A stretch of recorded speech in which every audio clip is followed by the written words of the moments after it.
Well, we have a great presentation for you, and we're running a little bit. Warhawk Air Museum. He's been a volunteer here for probably 10 years now.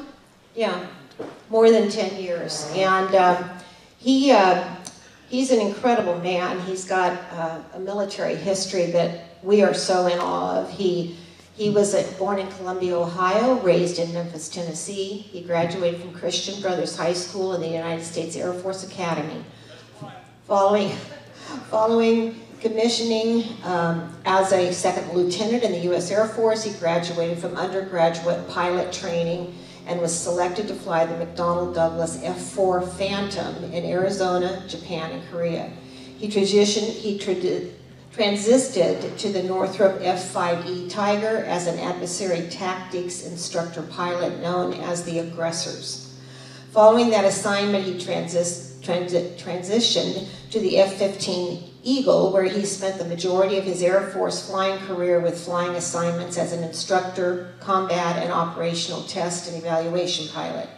Interspaced with F-15 assignments in Virginia, Florida, and Saudi Arabia, he was the MiG-21 Chief Instructor Pilot in the Air Force's 4470th Test and Evaluation Squadron, known as the Red Eagles. He also served as an Advanced Technology Programs staff officer, leading requirements definition for what is now known the F-35 Joint Striker Fighter. He commanded a test and evaluation squadron. He was responsible for testing all combat aircraft weapons systems and combat support programs such as missions support software systems. Ted served 2 deployed combat tours, flying air sovereignty missions over Iraq and overseeing all air combat operations in Iraq and Afghanistan as Deputy Director of the Coalition Air Operations Center. He served as a Chief of Safety at the Squadron, Wing, and Numbered Air Force level, and as the Vice Wing Commander of the 366 Fighter Wing, the Gunfighters at Mountain Home Air Force Base. Ted led safety investigations as investigation officer and board president for 4 major Air Force aircraft accident investigations. Following his Air Force career, Ted was a faculty member for Embry-Riddle Aeronautical University at the Tucson, Lakenheath, UK, and Mountain Home Air Force Base campuses, 3 different campuses. He worked as a contract F-15 flight simulator instructor in the United Kingdom. He moved to Mountain Home and began volunteering at the Warhawk Air Museum. He managed the Mountain Airport and operated the fixed base operators there for 6+ years. Ted has a Bachelor of Science degree in Aeronautical Engineering and a Master of Science degree in Computer Information Systems. Ted holds Federal Aviation Administration ratings as air transport pilot and certified flight instructor with instruments and single and multi-engine aircraft. When not flying, Ted enjoys outdoor recreations and photography. Wow, I'm having a hard time talking here. Wow. So he was the MiG-21 Chief Instructor Pilot for the squadron known as the Red Eagles. And of course, as you know, we have a MiG-21 here. He'll be talking about the mission of the Red Eagles, how pilots and maintenance techs were selected, and what it was like flying the MiG-21. So let's welcome Ted to tell us about that experience. Thank you very much, Sue. I'm very humbled to stand in front of you all. And I was very humbled to have had the experience I did. As you can see from my bio, I couldn't hold a job. Every time I moved, I did something else. Real briefly, because we don't have a lot of time, but I want to tell you what it was like being in America's Secret MiG Squadron and being one of America's secret MiG pilots. Perhaps not so well kept secret as the Las Vegas Review-Journal every couple of years would run a headline on America's Secret MiG Squadron. So, anyway, yeah, secrets aren't always kept well. So the squadron began in 1977, and I'll go through the history of why. This picture is essentially a 10-year anniversary picture. There's some young fellow sitting up here just behind the cockpit that maybe looks a little bit like a younger me. It was a very unique squadron with very unique makeup. We were flying, the MiG-21 that we flew was called a Fishbed C. It was one of the early versions of the MiG-21. We still can't talk about where they came from, although many of the books, there are a couple books written on it, will tell you where some of them came from, perhaps. But there were a number of different sources, and they were all a little bit different, and we had to make some mods to be able to operate them. So the Red Eagles became, and they came in existence because basically in the Vietnam War, we didn't do very well in air-to-air combat. When I say didn't do very well, it wasn't overwhelming success. And that's what Americans want, is overwhelming success. We had some, but just not the way we wanted. So we had two programs that came out of that experience. The US Navy and Air Force both had developed their own aggressor programs that I was fortunate enough as a young, brand new captain got selected to do in 1980. And those were specifically to train in air-to-air tactics, focused on what our projected enemy, the Soviet Union at the time, and their client states, like Vietnam at the time. We studied their tactics, we studied their culture, so we knew basically what we were going to fight in the air. Both the Navy and the Air Force had programs like that. There were also a couple of exploitation programs. We got our hands on MiG-17s and MiG-21s, and the engineers and test pilots went off and flew them and wrote reports.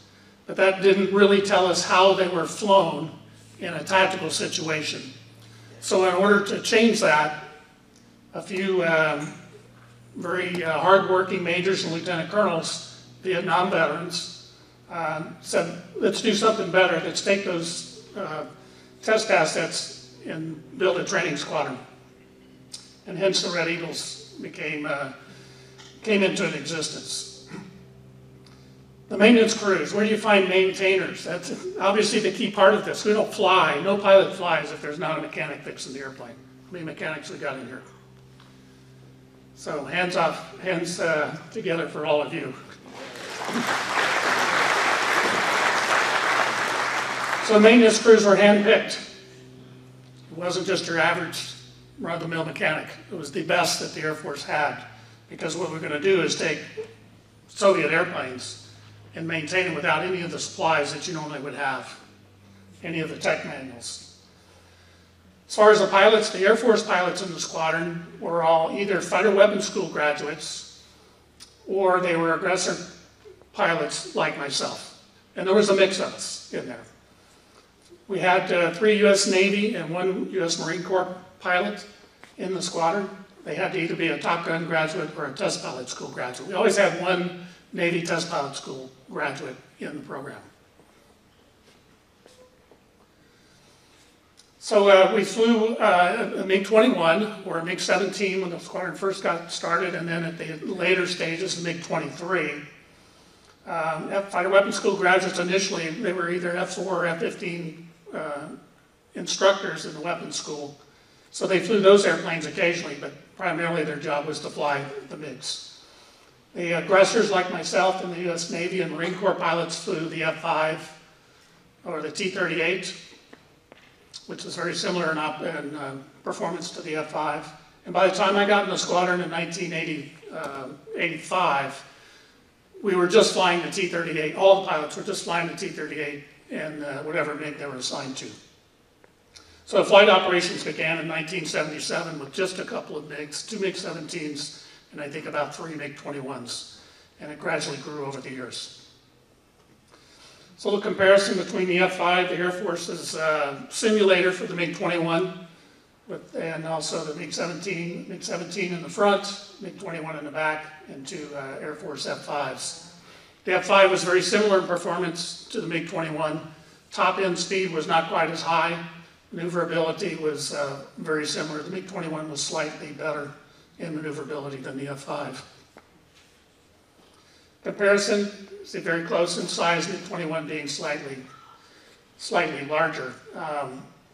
The small size was very important to the success of the MiG-21 in Vietnam. It was hard to see. It was pretty fast, So it made it difficult to fight in air combat. Compared to the F-14, you can see a tremendous difference in size. If you look at the delta wing on the MiG-21 and compare it to the horizontal tail in the F-14, it's about the same size. So significant difference in size. As I said, we flew T-38. It was the Air Force's advanced trainer. It flew very similar to an F-5, not quite as fast, not quite as maneuverable, but still very similar. And it's what the aggressors started out with in 1972 when they were first formed. So MiG-21 was an interesting airplane designed in late 1950s or mid-50s, about the same time the F-104 was. And it was designed to do exactly the same thing, which was to be on alert, scramble to attack our B-52s, climb fast, accelerate quickly to Mach 2, shoot down the B-52 and go back and land, and then would be out of gas. So very short legs. It did have pretty good maneuverability due to its delta wing. In fact, the F-104 was designed for the same role, except not shooting down B-52s, but the Russian version of the B-52. But it was designed without a great turning capability. So the MiG-21 was actually a little bit better air-to-air fighter than the F-104 was of the same era. Taxi operations in the airplane, moving it on the ground was a little challenging because as a result of its design, it didn't taxi. It launched from an alert facility, took off, shot the bomber, came back, shut down, and they towed it back to the alert facility. The brakes on it were pneumatic. And no big deal as long as you have an unlimited supply of air, which we didn't. We had a bottle.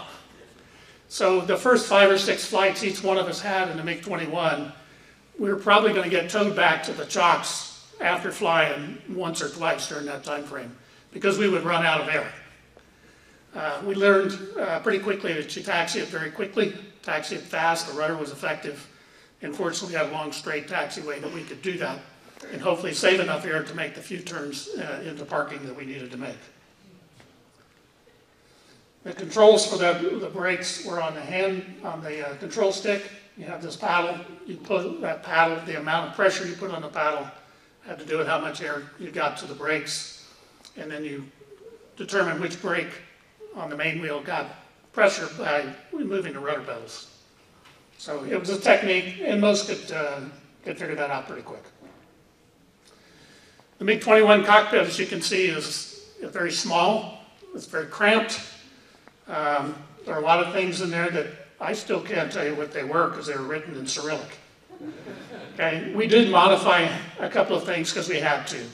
Our airspeed indicator, we didn't do kilometers per hour. We needed to know knots, nautical miles per hour. So that was changed. Our altitude had to be in feet, not meters. So that was changed. And the only other thing we changed was the radio. We needed to be able to talk to the airplanes that we were training with. So that was it. For those of you who are pilots, you can look at the attitude indicator. That was different than the way the US does it. The airplane symbol was the thing that moved instead of the horizon. So we did not fly this airplane in instruments conditions. We didn't go in the clouds because it was disorienting. I did penetrate a cloud, very thin cloud layer once. I guarantee you that I had what we call the leans. I didn't know which way was up anymore because of that. Now it was a very, very thin cloud, and I got through it very quickly. Okay, this is kind of looking through the windscreen, and I'll show you another picture here.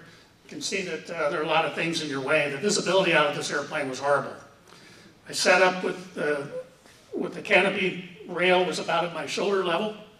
So looking over the side, better off just rolling the airplane so you could see over the side. Looking out through the front, there was a 4-inch bulletproof windscreen that was designed to take a B-52 50 caliber hit. I think it probably worked. And then there's another piece of glass behind that has the optical sight. So looking forward with the big horse collar that you have around here, looking forward was, in a tactical environment, wasn't very easy. But that's what gave you the smallest profile, so you didn't want to move the airplane too much so that somebody would get a glimpse off the canopy or the wings. On our lineup, the way we flew, we would fly about 3 sorties on each airplane a day. And we'd line them all up. We would sit in the cockpits with power cart hooked up, listening to the radio, and when our adversaries would check in 70 miles away, we would start the airplane up, taxi, and go take off, and we would meet them in our training airspace as soon as we got airborne. So it was very quick to get the airplane off the ground. There was no avionics, no inertial navigation systems, none of the great tools we have now. It was just start the engine and go take off.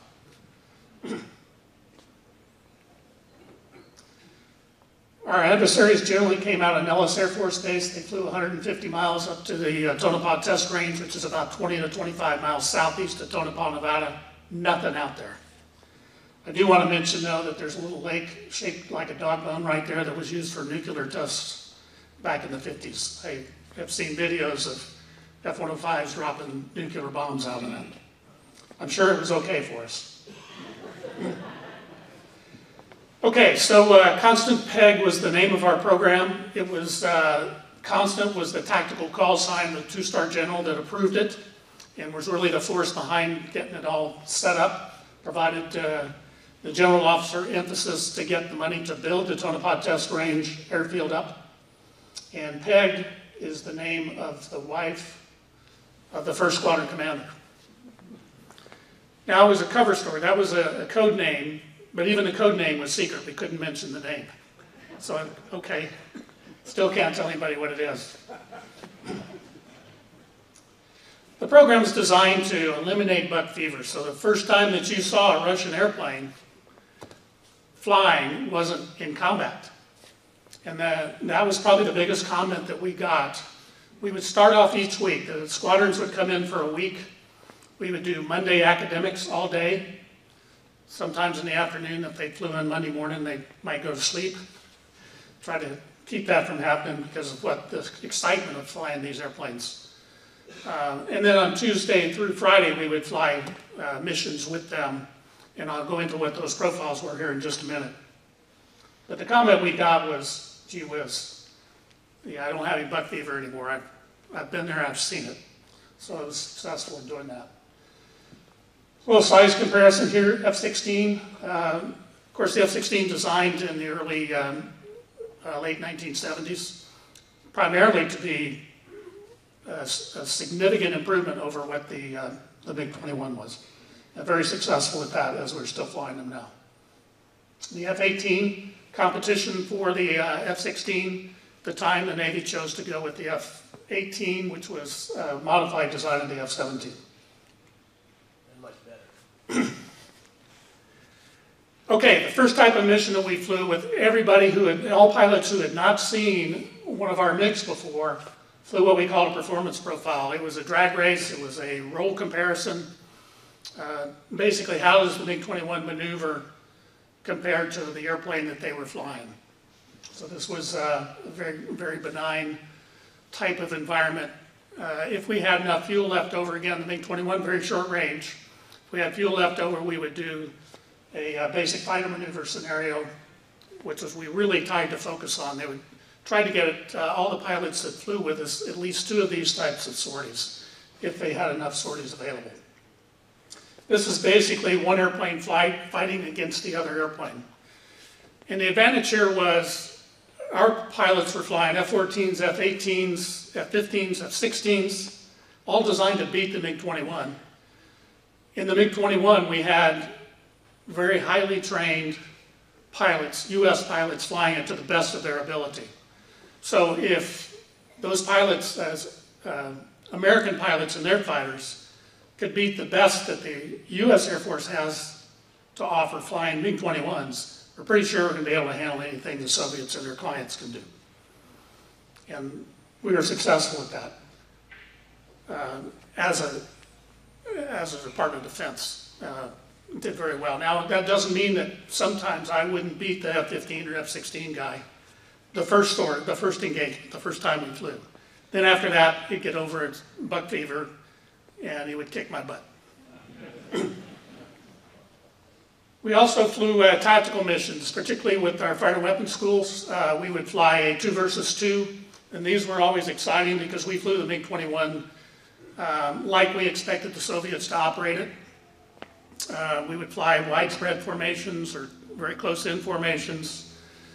One of my most exciting sorties on one of these was I was flying as number 2 in a 2 versus 2 against the weapons school, and these F-15s came from Nellis. 150 miles, they didn't have any external fuel tanks, so they're somewhat gas limited, and I was. We flew 2 engagements. The first one, I was in trail 1 mile from my leader. The F-15s got slung into trail, attacking us. I saw the leader climbing up to meet me. I pushed the nose over, and we were already right at Mach 1. Pushed the nose over, lit the afterburner, and looked for the trailer. A couple seconds, can't find him, turn around to look for the leader. I couldn't see him, looked back in at my airspeed, and I was 100 knots faster than what we were supposed to fly the airplane. So what do I do now? Do I pull the throttle back? I put speed brakes out, I just slowly raised the nose and slowed down. And I left the fight. And the F-15 pilot rolled up behind me and said, "You were gone, I couldn't shoot you." I'd run away from him. The second engagement, we did a wide split. They shot my flight lead. I tried to run them down. About 4 miles back, I think I crossed the horizon. They saw the dot, turned to meet me. I turned to meet them, and I tried to leave because I was out of gas. I'm doing at the speed limit, 1.5 miles off the end of the runway, and one of the F-15 shoots me. I'm doing 600 knots, and he's got 150 knots of overtake. I asked him in the debrief how much gas he got back to Nellis with, and he said, don't ask. That guy went on to command Air Combat Command, 4-star general. He came to visit to Mountain Home. I said, "Come on, statute of limitations has run out. How much gas did you land with?" He still wouldn't answer. I go back one story in a performance profile.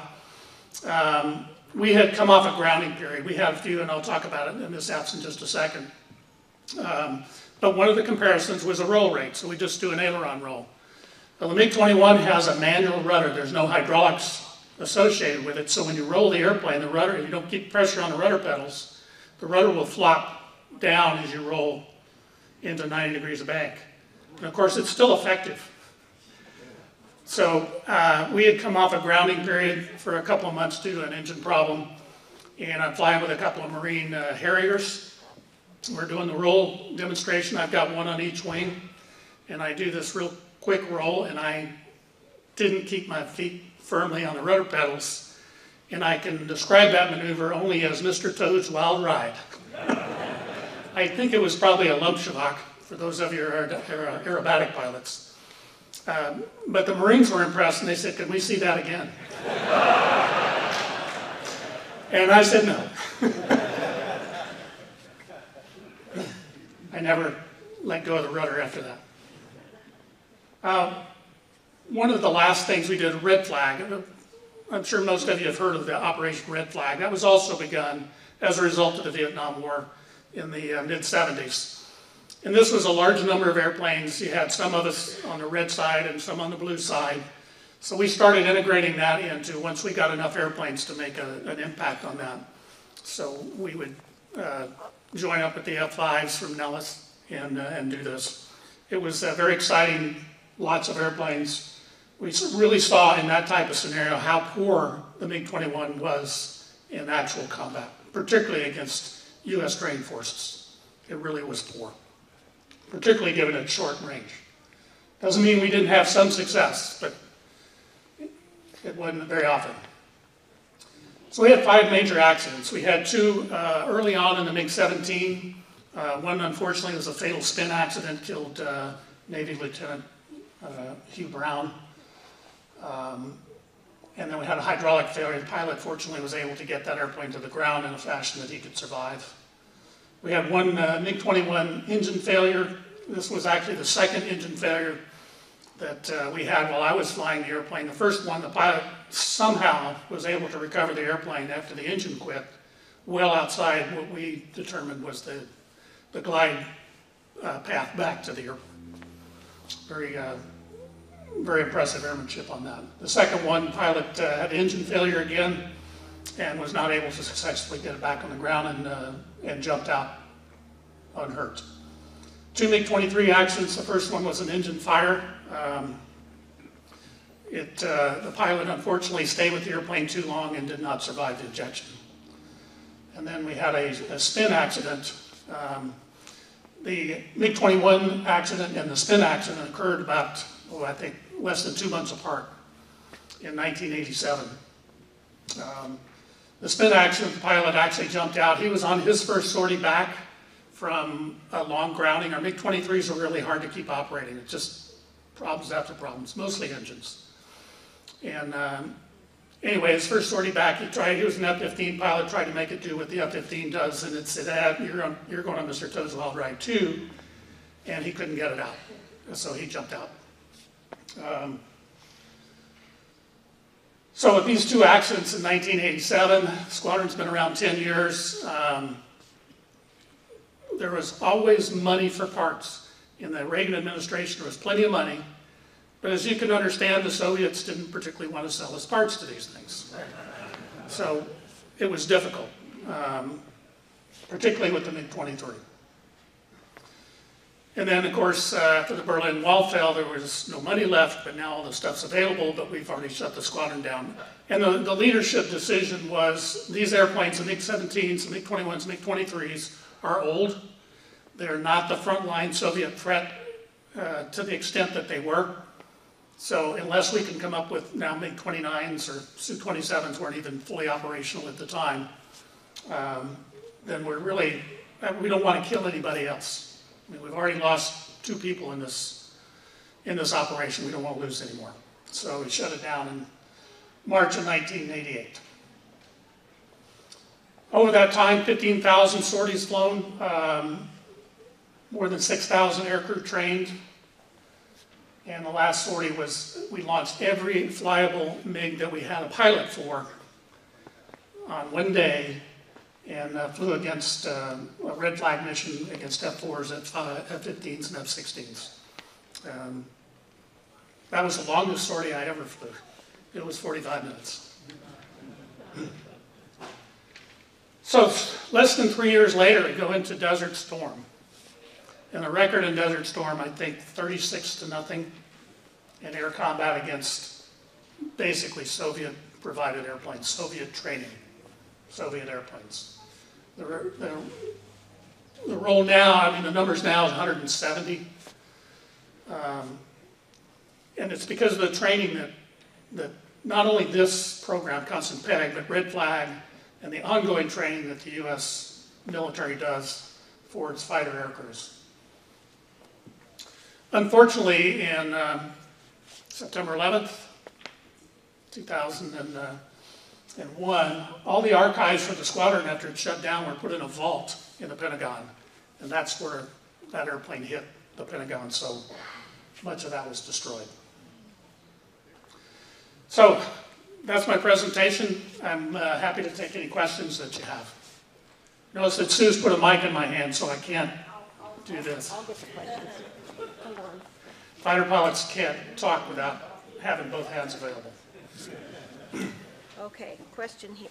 Hello, hello. Okay, question. You mentioned twice that the pilots jumped out. You mean ejected? Ejected. Okay. You didn't like that visual, that's an excellent question because, Sue, let me answer this in a little more detail. Because of the MiG-23 crash, the concern was that do these ejection seats work? And at my first trip to the Tonopah test range, on the way back, the pilot that I was replacing said, give me a scenario, you're climbing out of Tonopah and the engine catches on fire. What are you going to do? I said, well, try to get back to the field. He said, you can't make it. Well, I guess I'm going to jump out. And he says, is the seat going to work? And I've just signed up for 3 years of this. But we did go through a test program and put these seats on rocket sleds, and they worked. The Russians actually designed very good ejection seats. Did either aircraft have AI airborne intercept radars? The MiG-17s that we had did not. The MiG-21 had a range-only radar that provided an in-range light to shoot a missile. That was it. There was no ability to track anything. You mentioned getting parts during the Reagan administration, but I'm guessing you must have had some mechanics and machinists that were manufacturing and fabricating parts. How did you get through all that with all the issues you might have had with those aircraft? Well, we did have, we had an intel officer assigned to the squadron who had a very close relationship with three-letter agencies in Washington, where we would come up with some information that perhaps a very sharp machinist could make apart. And interestingly, my only visit up there when I was in the aggressors before they shut it down, shut the visits down, a MiG-21 came in and blew a tire, or had a blown tire, I can't remember exactly which. And so I asked the question, where do you get tires? And he said, well, the good news is that the Russians designed their airplanes to take NATO equipment. So the tire on a MiG-21 was the same as on an F-104. So sometimes they didn't have to make parts, just go pull it out of the US stock. It was close enough. Was the Navy's F-8 Crusader ever considered in these kinds of scenarios?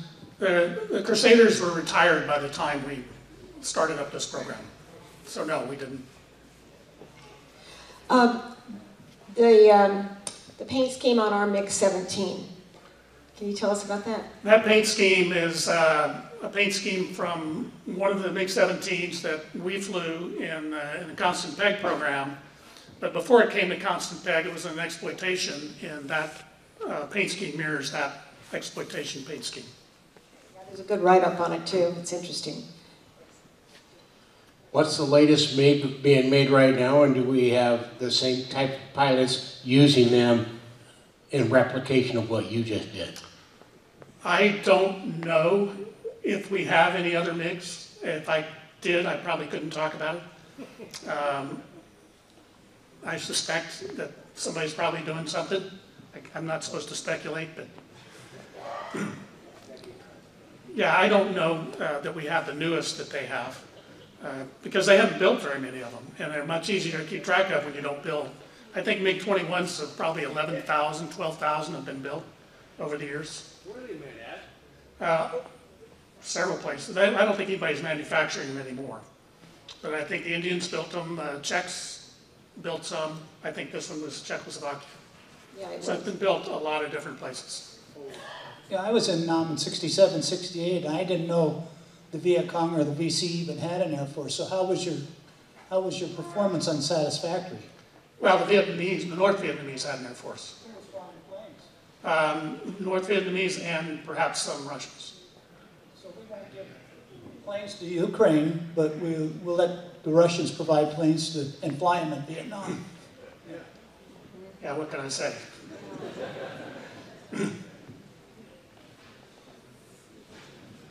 We'll take a couple of more questions here, and then Ted said he's more than happy to stay around. He'll go down by the MiG-21. If you want to go down there with him and ask more questions, I know he's happy to do that. You've got to know somebody that I know. Rear Admiral Tom Cassidy. I don't know him, I'm sorry. I knew him when he was a lieutenant. He was in VF 161. Tom Cassidy went on, we lost our skipper on the Commander Bolger on the Riscony.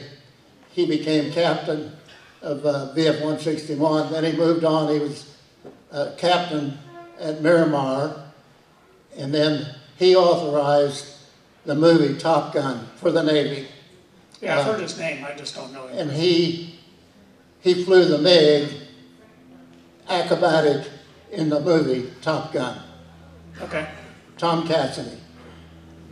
I know that name. I'm not sure. I've heard of him. Yeah, you bet.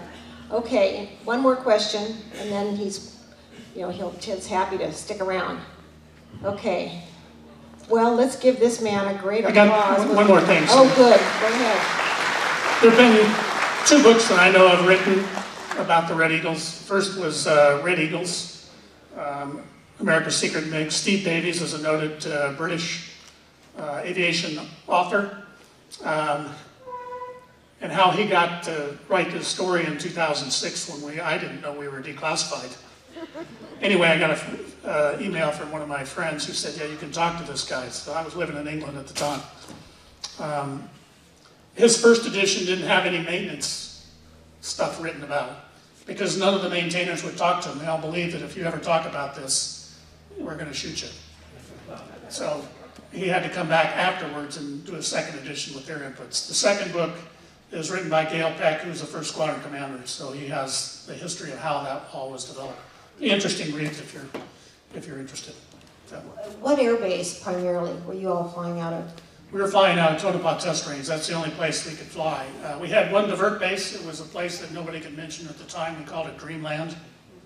It was a secret base in Nevada, in the desert in Nevada, and more secret than the secret base we were at. So I've got a little Tonopah story.